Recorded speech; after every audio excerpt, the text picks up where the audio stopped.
2026ರಲ್ಲಿ Nifty IT 25% down ಆಗಿರೋದನ್ನು ನೋಡಿದ ಮೇಲೆ ತುಂಬಾ ಜನ ಇನ್ವೆಸ್ಟರ್ಸ್ ಈ ಪ್ರಶ್ನೆ ಕೇಳ್ತಿದ್ದಾರೆ. Q4 ರಿಸಲ್ಟ್ಸ್ ನಂತರ ಸೆಲ್ಲಿಂಗ್ ಪ್ರೆಷರ್ ಇನ್ನೂ ಜಾಸ್ತಿ ಆಯಿತು. ಯಾಕೆ ಅಂತ ನೋಡೋಣ.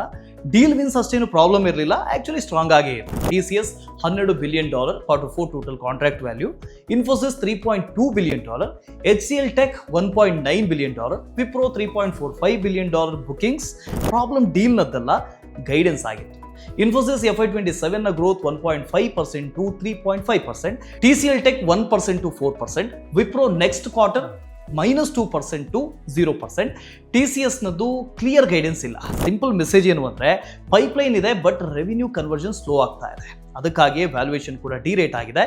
ಈಗ IT ಸ್ಟಾಕ್ಸ್ ಲೋವರ್ ಪಿ ನಲ್ಲಿ ಟ್ರೇಡ್ ಆಗ್ತಾ ಇದೆ. ಮೊದಲು 22 to 30+ ಪಿಗೂ ಹೋಗ್ತಾ ಇದ್ರು, ಆದರೆ ಮಾರ್ಕೆಟ್ ಈಗ ಪ್ರೀಮಿಯಂ ಕೊಡೋದಕ್ಕೆ ರೆಡಿ ಇಲ್ಲ. ಕೋರ್ ಪ್ರಾಬ್ಲಮ್ ಏನು? AI disruption. ನಿಯರ್ ಟರ್ಮ್ಸ್ ನಲ್ಲಿ AI ಹಳೆಯ ಕೆಲಸಗಳನ್ನು ಆಟೋಮೇಟ್ ಮಾಡ್ತಾ ಇದೆ. ಆದ್ದರಿಂದ ರೆವಿನ್ಯೂ ಇಂಪ್ಯಾಕ್ಟ್ ಮೊದಲು ಕಾಣ್ತಿದೆ. ಹೊಸ AI ರೆವಿನ್ಯೂ ಇನ್ನೂ ಕೂಡ ಫಾಸ್ಟ್ ಆಗಿ ರಿಪ್ಲೇಸ್ ಮಾಡ್ತಾ ಇಲ್ಲ. ಇವನ್ TCS ಹೇಳಿದ್ದು ಕೂಡ ಅದನ್ನೇ. ಸ್ಟ್ರಕ್ಚರ್ಲಿ ಇದು ಕರೆಕ್ಟ್. ಫಸ್ಟ್ ಟ್ರೆಡಿಷನಲ್ ರೆವಿನ್ಯೂ ಕಮ್ಮಿ ಆಗುತ್ತೆ, ನಂತರ AI ಕವರ್ ಮಾಡುತ್ತೆ. ಬಟ್ ಟೈಮಿಂಗ್ ಅಂದರೆ ಯಾವಾಗ ಅನ್ನೋದು ಇನ್ನೂ ಕೂಡ ಕ್ಲಿಯರ್ ಇಲ್ಲ. Bear case slow growth, PE pressure continue ಆಗುತ್ತೆ. Bull case AI deals scale ಆಗುತ್ತೆ, ಗ್ರೋತ್ ಮತ್ತೆ ಪಿಕಪ್ ಆಗುತ್ತೆ. ಅರ್ಥ, ಶಾರ್ಟ್ ಟರ್ಮ್ ನಲ್ಲಿ ವೊಲಾಟಿಲಿಟಿ ಇರಬಹುದು, ಬಟ್ ಲಾಂಗ್ ಟರ್ಮ್ ಸ್ಟೋರಿ ಇನ್ನೂ ಕೂಡ ಮುಗ್ದಿಲ್ಲ. ನಿಮಗೆ ಯಾವ IT ಸ್ಟಾಕ್ ಫ್ಯೂಚರ್ ವಿನ್ನರ್ ಅಂತ ಅನಿಸ್ತಾ ಇದೆ? ಕಮೆಂಟ್ ನಲ್ಲಿ ಹೇಳಿ. ಗ್ರೋ ಕನ್ನಡ ಫಾಲೋ ಮಾಡಿ.